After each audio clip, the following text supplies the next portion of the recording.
stuff that you'll get from us today. So welcome, we're really excited to have a couple of featured readers from Chatham with us today. Yay.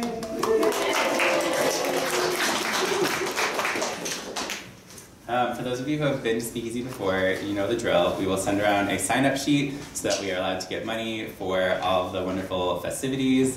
And by festivities, I mean alcohol and food that are outside. There's also a tip jar, which we tried once and then forgot about and then brought back today to help keep Speakeasy free, which is a nice thing. For those of you who haven't been to Spookeasy or Speakeasy before, the bathrooms are not on this floor. I just had this moment where it's like, what if someone needs to go to the bathroom? The bathrooms are on the 4th floor and the 6th floor. And the stairs are out of the glass doors, the second set of glass doors, to the right or to the left. And I want to thank Morgan and Nina for bringing food.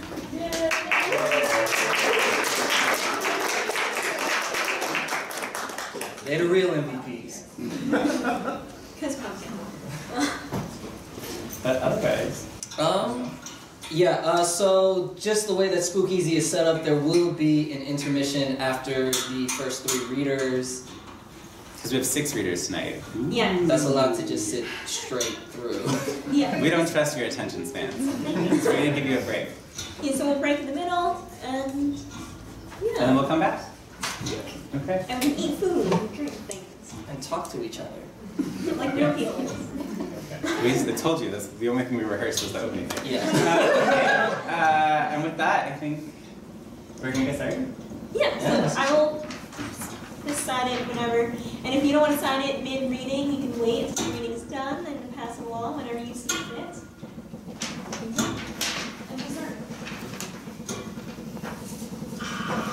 Oh no, Bluetooth. Bluetooth. Not again!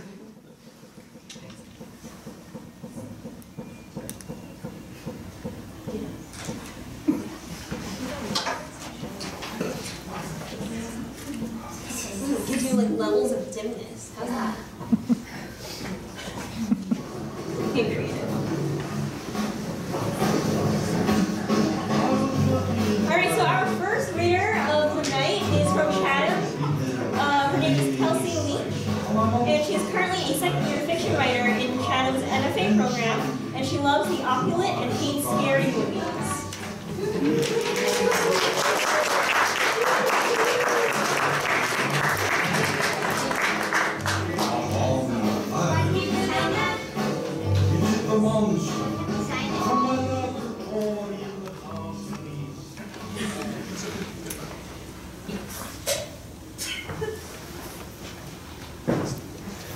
There's some latecomers.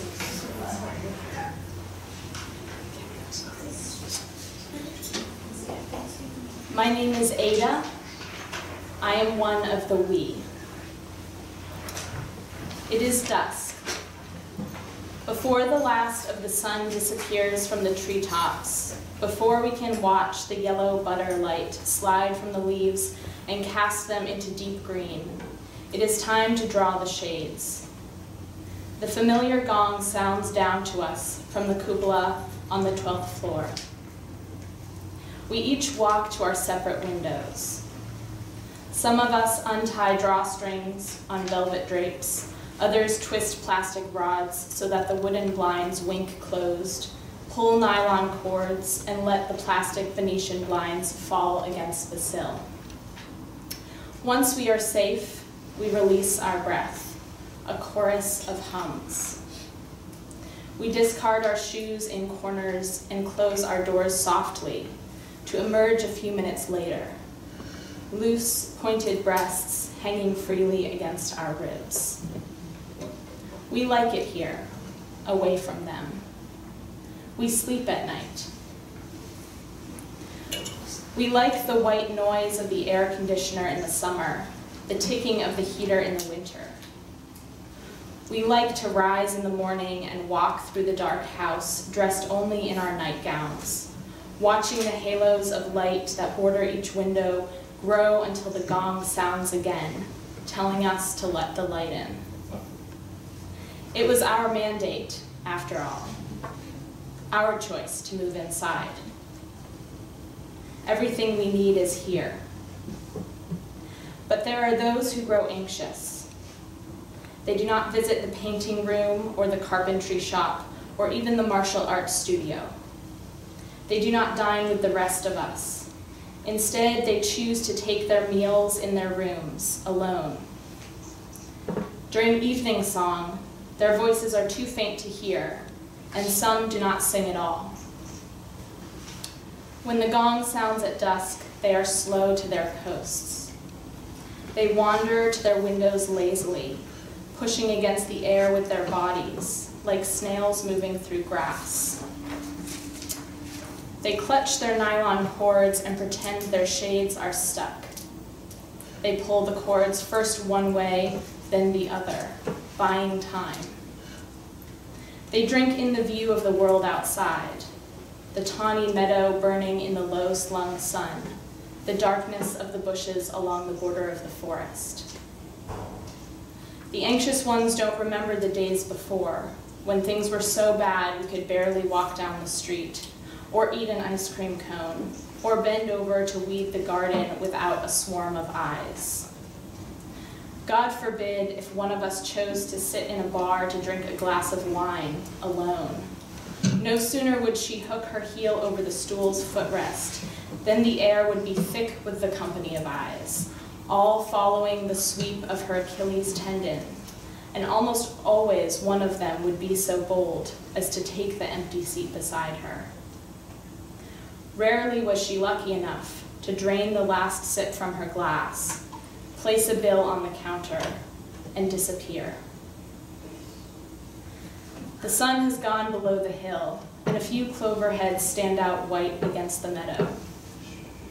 Most shades are closed except for those belonging to the anxious ones. Their shades are halfway down, and before they release them all the way, the women see him. A pair of eyes, small, white, bobbing among the clover. Like every night, the men emerge, one by one, to crouch on the hill. They want to see inside. They watch and wait. There are 3 who have not yet dropped their window shades. We gather close around them, allow ourselves to look for just a minute. Our breath is hot against each other's shoulders. Soon the moon comes out from behind a cloud, and we see them out there. Hundreds of dark outlines against the hill, elusive as reflections in a window. The last 3 shades smack against the windowsills. We step back, bodies burning. On the cool wood where we were standing, our feet have left 2 faint, wet marks. We sleep at night, we remind ourselves. We are safe, we say. Mostly, it is nice. Mostly, we like it here.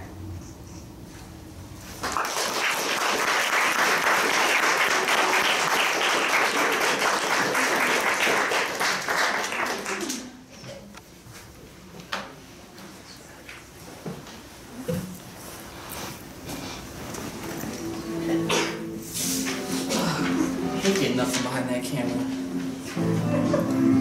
It's a job for a superhero, though. Alright, so I get to introduce our second reader of the night, Emily Hopkins. Emily Ann Hopkins received her BA from Albion College and is currently a third-year poet in Pitt's MFA program. Her work has appeared in / is forthcoming in 12th House Journal, Pretty Out Poetry, and Cleaver Magazine. She is delighted to read at tonight's Spookeasy, as spooky shit and witchy stuff are totally her jam. In case you had any doubts, her first crush was on Nancy from The Craft, and half of her wardrobe has been described as witchy daywear. She is currently learning how to read tarot and would be happy to read for anyone who doesn't mind obviously fabricated interpretations. I mean, if y'all want to do that, that's okay, but I don't mess with that juju. So. Ladies and gentlemen, Emily Hopkins.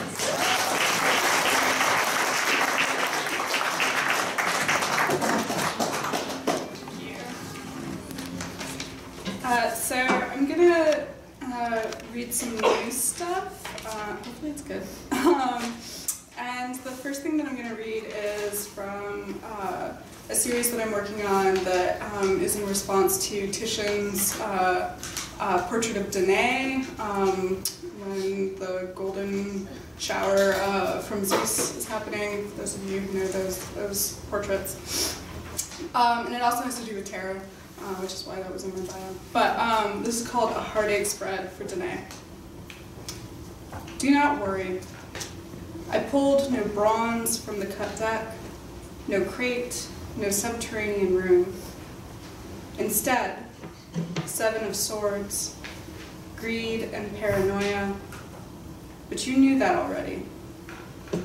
Next, the 8 of wands, quick action and an important message. Do not wait too long to move your feet. The 3rd card, justice. No, not like that. Perseus will claim Medusa's head, but what kind of retribution is that? She is a pretty monster. You would love her, cool and damp in that cave of hers. Justice means preparation, means understanding cause and effect. Do you remember the sensation of falling coins? Yes, they punctured your soft womb, but some of them fell to the floor. There was an echo in the metal chamber, double sounds of wet pressure, sharp trajectory. Okay, and the next one is called Plucked Girl Magic. To complete the circle, I pull my teeth from my jaw and place them on a bed sheet spread in the middle of my street. The sheet makes a white gap in the bricks, the road surface warped by massive oak roots. No flatness here to lie on, so the spreading will have to do for a platform. My teeth, an imperfect circle, the ridged molars and incisors make waves of the outline I wished sharp. A spell, or at least what Michelle and I hope, that we may pluck things from our bodies and offer them to the night street. Come back in the morning to collect. This only works if we walk backwards back into the house after arranging. Crumbling steps, arching ferns, trash cans, good obstacles. The harder the spell, the more powerful the magic. In the morning, I will collect. The good night traffic produces offerings. Footprints, rocks, twigs, a turned-up corner from a passing car. Disturbances. I gather the sheet and twist, wring out moisture, cut my palms up. Meat offerings are also good. Liquid in its pleasure to fill is best. I go through the list of things I know can be plucked out. Ingrown hairs, the tongue, every fingernail, the eyebrows, the scalp, the pubic hair, the eyes, the eyelashes. It helps to think of someone special. Judith Barcy, girl who voiced Anne Marie in All Dogs Go to Heaven, was known to pluck each eyelash out and then blink knowingly at her therapist. Little bald eyes, little plucked offerings in the palm or the street. The unknown will be known by what we remove with effort and leave in the open. Something to filter pure desire and intent. Grasp and tug, prove it. Lie down in the street and pluck yourself smooth.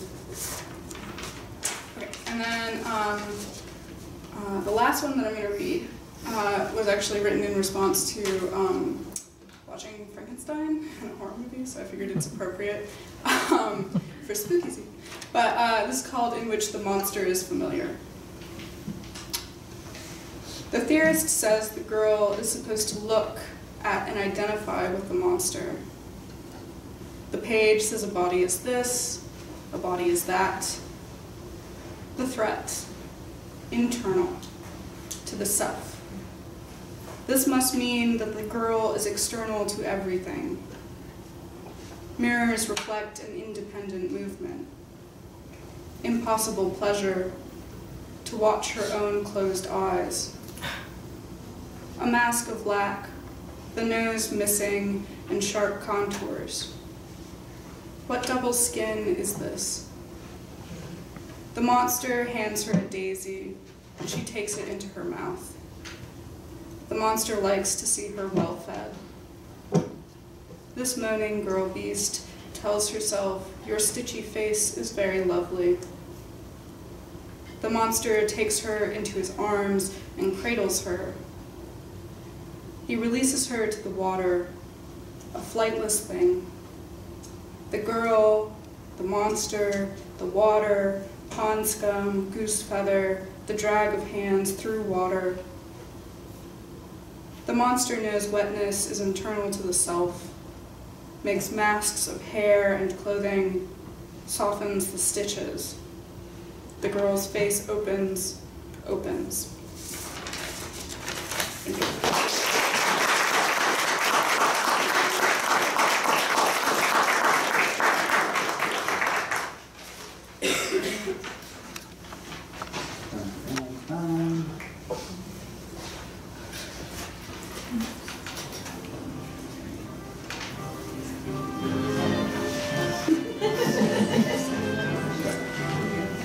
All right. I can't really hear that well with this hat on. It's like, okay. I don't really know if you can hear me or not. So who knows? Okay. Sheila Squillante is a poet, an essayist, and assistant professor of English at Chatham. She steals all the peanut butter cups from her children's Halloween baskets.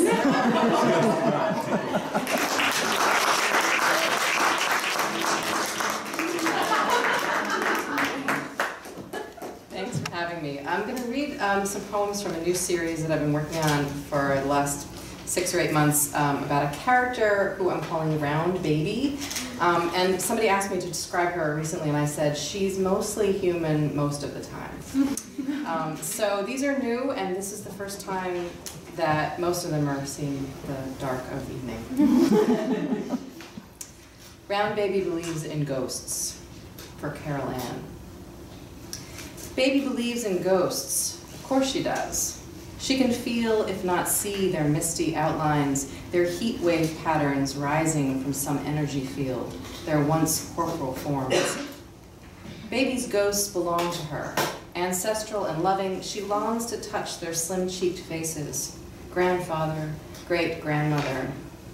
Father says ghosts are just memories or wishes, shifting pixels snowing inside television screens. But baby's all body and belief. In her bed, under carnival mesh that flutters and swirls, she stares at the dayglow constellations and cries, tries to conjure the scent of skin and hair, longs to loan her voice to their scraped and soothing voices. They call her from the bright pink maw of the closet. Baby, we're here. Round Baby imagines ships made of steel and stars. At night in her blue shag bedroom, Baby plays a game. First, turn off the lights. Now, feel your pupils dilate, widen, welcome dark like a flood. There, above you, the ceiling whirls like a world, like a celestial expanse. Imagine ships made of steel and stars. Imagine looping through galaxies alone. Space is vast, Baby knows, and imagines her parents nowhere inside it. Press your eyes together hard until color appears on the thin skin screen of your lids. Count. 1, 2, 3. Now open them and picture mother, father floating like astronauts tethered to the ship of you. 3, 2, 1. Now blink and send them scattering, tumbling into cosmos, cut from this very world. Round Baby runs away. I should say, too, that Round Baby might have grown up during the same time that I grew up, so some of the cultural references. A little older. So, Round Baby runs away. At the end of the block, there's a bus stop. No, a lamppost. No, a mouse hole. Baby, where are you planning to go? Stuff your bag with provisions, Matchbox cars, Sean Cassidy, Skylab, Funyuns. Take the busted umbrella because mother's always calling for rain. Roll your socks into tight round stones. When your feet get wet, go cold, stretch them all the way up and over. Bind your top to your bottom. Keep your body whole and warm and going. Run, baby. The street is long and treeless, and the summer sun wants to eat you like a sweet, fat plum.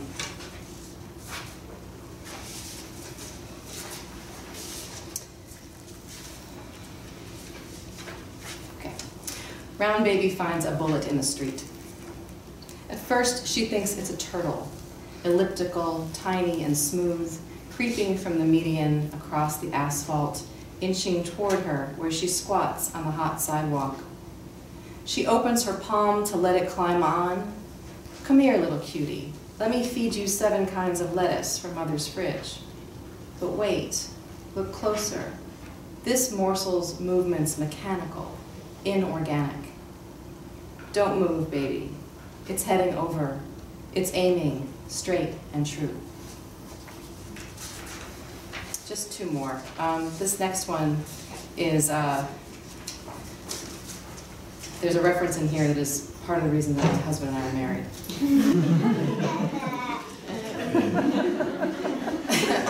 We'll see if you get it.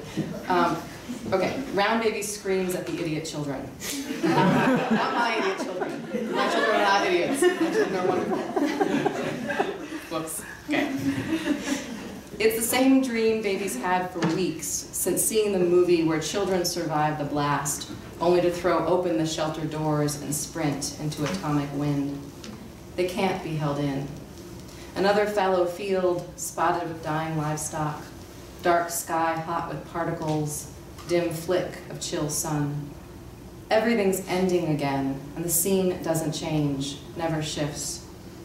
This isn't snow. No lilting drift of early spring, a light coat thrown over the shoulders on your way out to play. Baby's locked in her dream brain, watching everything unfold. She knows how the next part goes.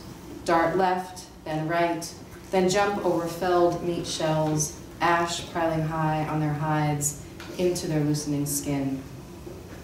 Soon their skin will begin to blister. Their systems clump, then crumble to dust. It isn't snow, Baby screams at the idiot children. Suck back your dumb, swollen tongues. One last lowing from the radioactive pasture, and the animals all fall down. This last one I wrote just for you. This is the newest one.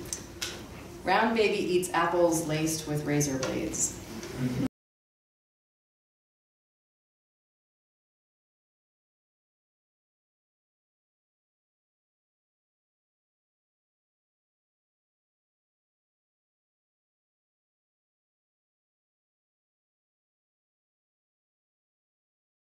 Dump it out on the bed before gorging yourself. She's only protecting your throat, baby, your clumped and choking soul. It's time to get ready. You'll go out at dusk, leafless trees after late rain, dark shapes ghosting down the street as a pack, pumpkin glow, cold but no coat to cover your gypsy scarves, gold hoop earrings, long skirts sodden and soaked. You'll climb each staircase and prepare your pillowcase, ring each doorbell and pretend your goldfish didn't leap to its near death this morning, out of the glass bowl and onto the heating grate, like a city sewer vent spewing from your family room floor. You'll forget how you padded downstairs for breakfast and stood barefoot on that burning metal, skin blistering, the basement's foul breath suggesting through your flannel nightdress.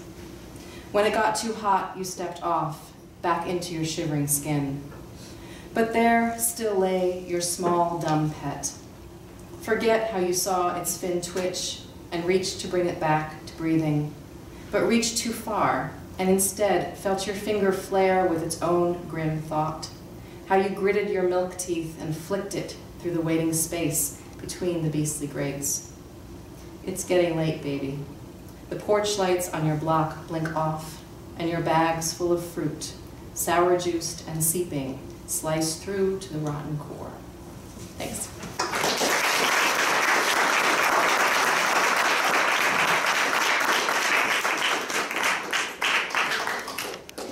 Intermission! Eat food. So go get another drink, there's food, there's candy, and then we'll see you back here in like 10-ish minutes.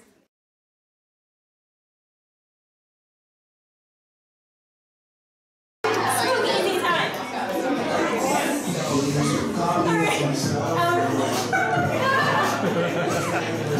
Our fourth reader of the night is going to be Morgan Kayser. Morgan is excellent at discerning good witches from bad witches, locating the beginning of the yellow brick road and telling you that you could have gone home the whole time because the power is in your heart or something like that. Also, she writes things. Morgan Kayser.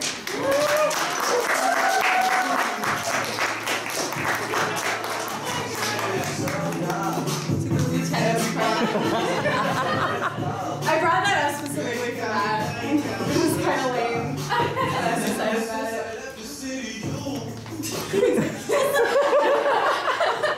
I didn't know what I was going to do with it. So this is a story I was having a lot of fun with before I had to write a novel, which is not fun. All you novelists in the room, I don't know how you do it.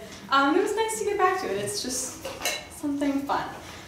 The Craigslist ad was simple. Customer service agents needed, brief travel required, some overnight shifts, uniform provided, great benefits in a modern Silicon Valley-style workplace.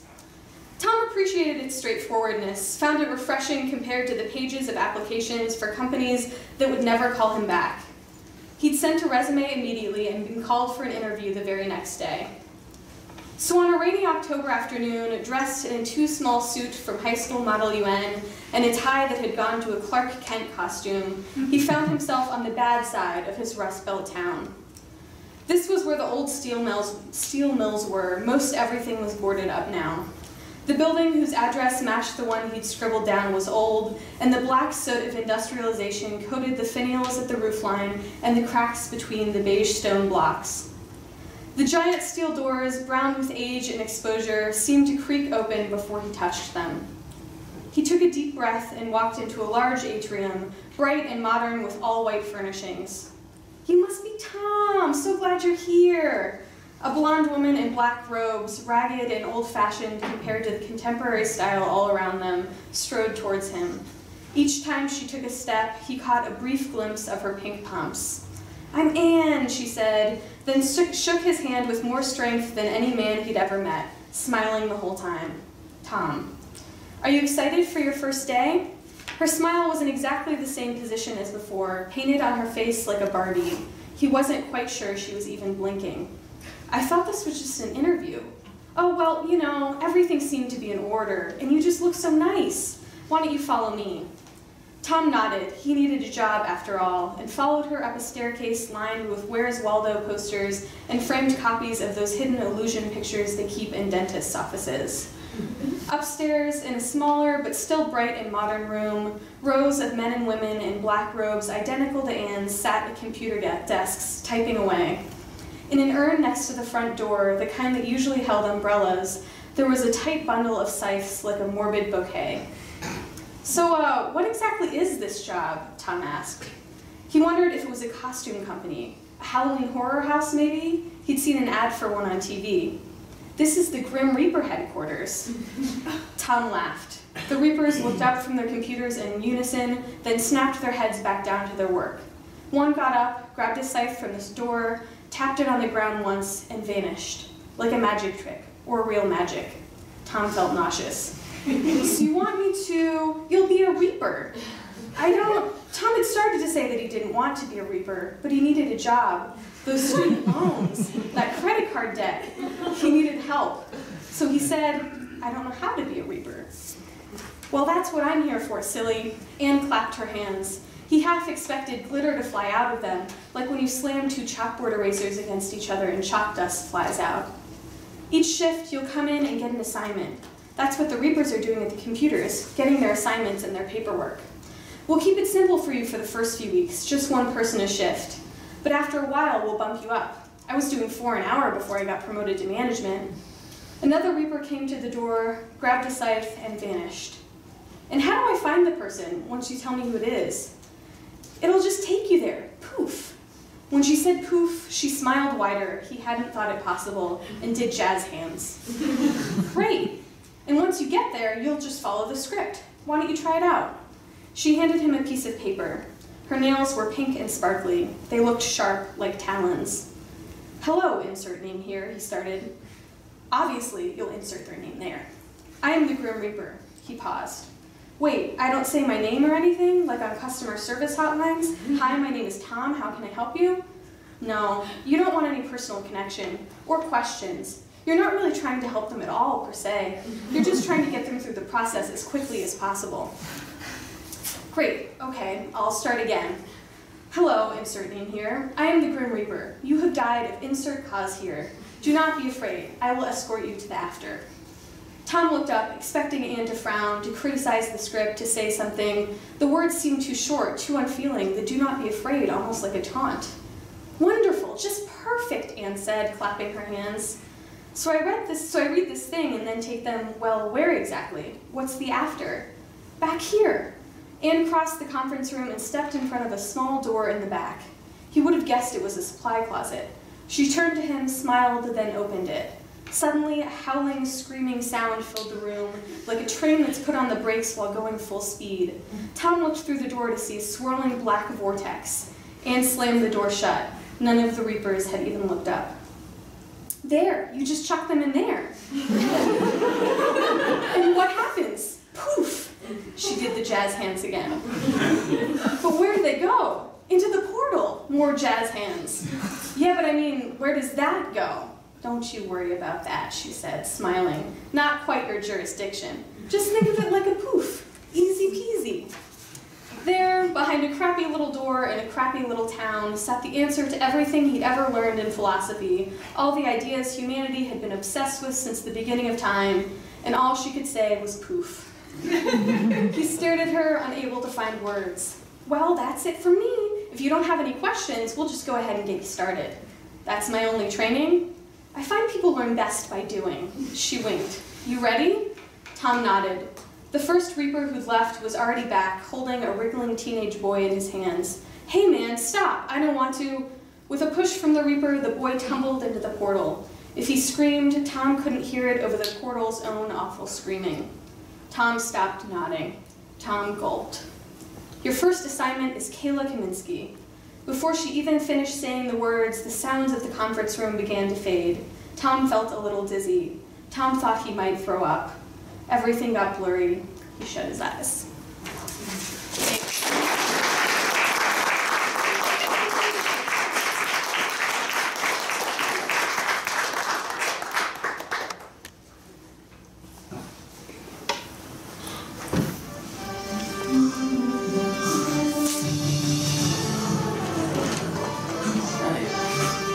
Okay, so I get to introduce our last student reader of the night, Kenny Gould from Chatham. So, and I hope that I don't mess up his bio because it's on like, I'll just show this, see if you guys can see it. It like loops around because we ran out of room at the end of the page. He didn't run out of room, we ran out of room. All right. Kenny Gould is a writer and humorist currently attending Chatham for his fiction MFA. You can hear him this winter announcing Chatham basketball and ice hockey. Shout out to his family, who are super chill. Always gotta shout out the family. Ladies and gentlemen, Kenny Gould.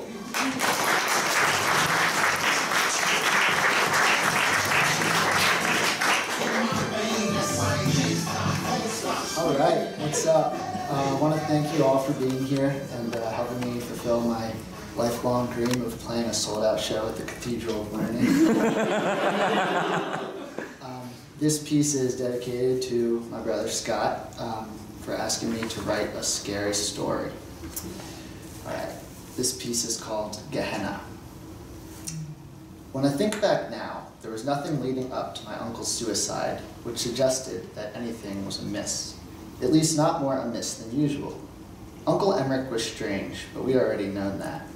My sister Maud and I had visited his country mansion exactly once, as youths, and had been fascinated with the dusty house, decaying grounds, and our eccentric uncle himself. He'd been married then. My Aunt Millie had died in childbirth, leaving him with my cousin Alistair. I don't remember her, and I'd never met him, but my uncle. How could I forget?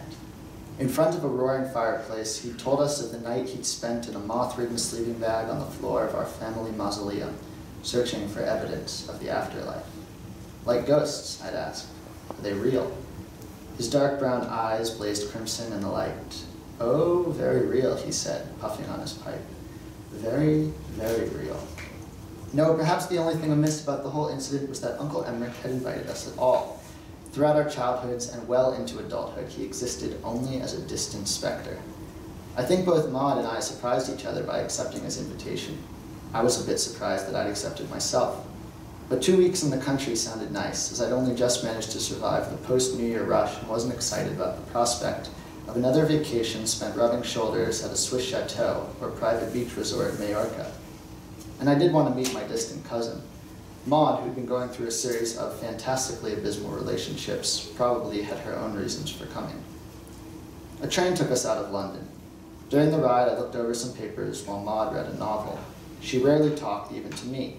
She was silent and brooding, half on her way to following Uncle Emmerich into reclusive obscurity. But when the hired car that took us from the train station pulled up to Uncle Emmerich's mansion, I found him to be not at all like I remembered.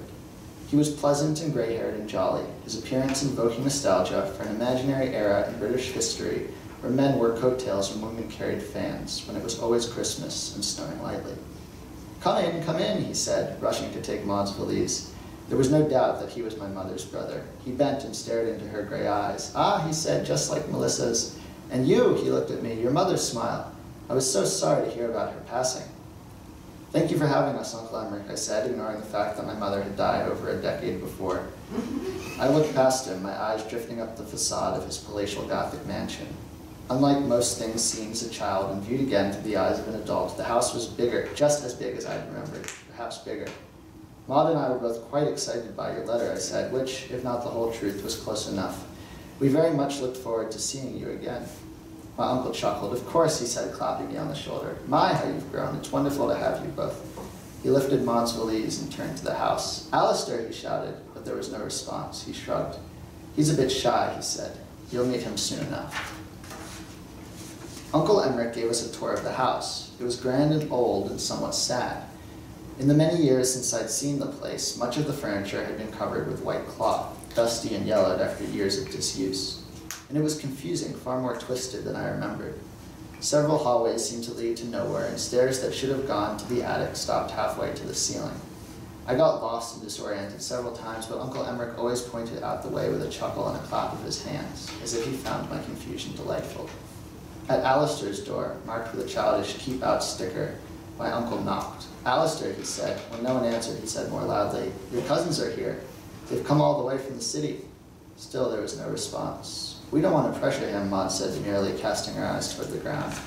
Uncle Emmerich nodded. A shy boy, he said to us, and then leaned in and confided in a conspiratorial whisper, Asperger's. Uncle Emmerich seemed to understand that both Maud and I had reasons for visiting other than to see him, so after the first day he largely left us to our own devices. On the second day I roamed the maze-like mansion, admiring his robust collection of grandfather clocks. I also walked the expansive grounds, parading over the sea of rolling green hills and taking a few moments of quiet meditation in one of the many copses of ancient evergreens.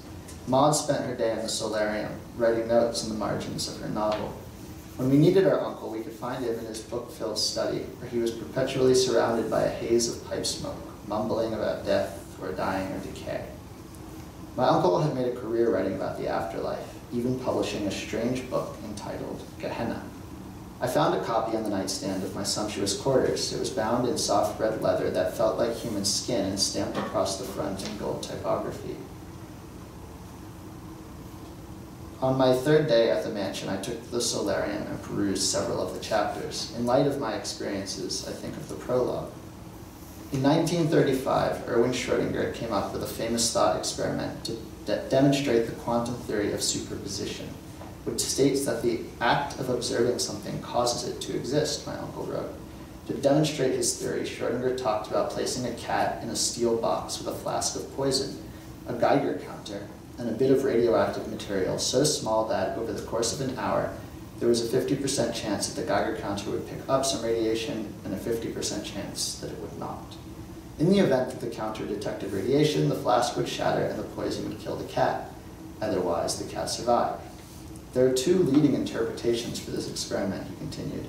The first says that until the box is opened, the cat is 50% alive and 50% dead. It's the act of observation, opening the box, that forces the cat to take one of the states, but until that happens, the cat exists in a blurred state of both life and death. This is called the Copenhagen interpretation. The second says that opening the box creates two different realities, one where the cat is dead and another where the cat is alive. This is called the many worlds interpretation.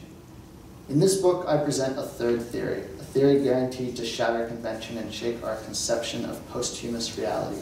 With irrevocable proof, I shall demonstrate that the simple act of observing the experiment causes the cat to live, either in life or life after death.